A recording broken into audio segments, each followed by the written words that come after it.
Кирил Петков крева раце од Македонија, секое решение во однос на блокарата кон нас го префрла во рацете на парламентот.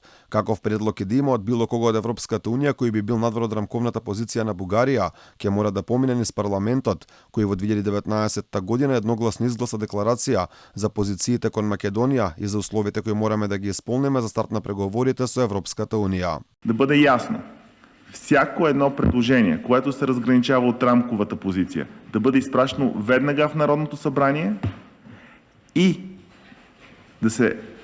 да не се дава съгласие докато се обсъжда в Народното събрание, и ако има отрицателно решение, автоматично да се дава отрицателен отговор. С това мисля, че този дебат и тази тема, кой какво може да направи, би трябвало да приключи. Това вече е решение на Министерски съвет. По сите шпекулации кои се појавија во јавноста, постои сомнеш дека ваквата реторика е со цел спас на владата, откако Слави Трифонов ја напушти владината коалиција. Сепак во Бугарија се уште постои страв дека Кирил Петков бара начин како да биде крената европската рампа за Македонија, за ова нарекувајќи го македонскиот јазик така наречен, предупредува и министерката за надворешни работи во оставка Теодора Генчовска.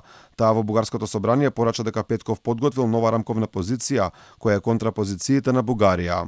Съдържанието му обаче по-скоро предполага ревизия на българската национална позиция.